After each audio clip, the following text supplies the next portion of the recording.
부동산 계약 중 전월세 계약은 매매 계약보다 더 많은 분쟁이 발생하곤 합니다. 매매 계약은 일회성인데 반해 임대차 계약은 약정된 기간 동안 계속해서 권리 의무를 가지고 있기 때문인데요. 그래서 오늘은 계약 기간 동안 살면서 아주 빈번하게 일어나는 집 수리비에 대해서 알아보겠습니다. 집 수리비에 대한 3가지 팩트는 영상 후반부에 정리해 두었으니 구독과 좋아요 눌러주시고 영상을 끝까지 시청해주세요. 자, 문제가 발생할 경우 서로 책임론을 주장하며 부담을 피하려고 할 건데요. 잘 되는 건데 사용을 잘못한 거 아닙니까? 노후화돼서 안 되는 건데요. 이 같은 상황에서 집 수리비 누가 부담해야 할까요? 대부분의 사람들이 계약서상에 수리비에 대한 부담 주체를 미리 정해놓지 않고 있죠. 이렇게 수리비에 대한 부담 주체가 정해져 있지 않다는 가정하에 결론부터 말씀드리면 임대인, 임차인에게는 둘 다 의무가 따릅니다. 우리나라 민법에서는 건물 수리비에 대한 1차적인 책임을 집주인에게 있다고 하는데요. 이처럼 돈 받고 빌려줬으면 그 목적에 따라 사용할 수 있게 그 상태를 유지해 주어야 할 의무가 있다는 것입니다. 수리해야 하는 상황이 발생하면 임대인의 잘못이 아니라 하더라도 임대인은 수리 의무를 부담해야 한다는 건데요. 그렇다고 모든 수리비를 집주인이 해줘야 하는 건 아닙니다. 임차인에게도 성관주의 의무, 즉 빌려 쓰고 있는 것에 대하여 주의해 관리, 보존하며 사용해야 한다는 의무가 있습니다. 예를 들어 사소한 소모품은 임차인이 받고 가며 사용해야 한다고 판단되고 있는데요. 임차인이 별 비용을 들이지 않고 손쉽게 고칠 수 있는 것은 임차인이 부담해야 된다는 뜻입니다. 또 임차인이 고의나 과실이 있는 경우에도 그 수리비의 부담 주체는 임차인이 됩니다. 이에 따라서 난방이나 상하수도, 전기시설 등 주택의 주요 설비에 대한 노후 불량으로 인한 수선은 임대인 부담, 임차인의 고의, 과실에 의한 파손이나 전구 등 간단한 수선 및 소모품 교체 비용은 임차인이 부담하란 뜻이죠. 하지만 고장이나 파손의 상황은 아주 다양하게 나타나기 때문에 사안에 따라 조금은 다른 판단이 나올 수도 있습니다. 한편 집주인이 말로만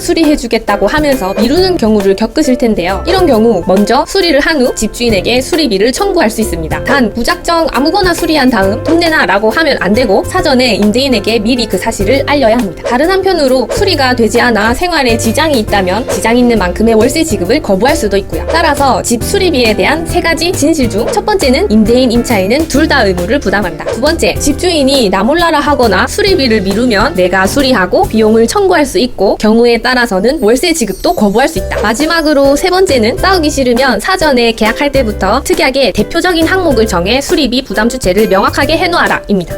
잘 아시겠죠? 영상의 내용이 유익하셨다면 구독과 좋아요 부탁드립니다. 꽃솜이었습니다.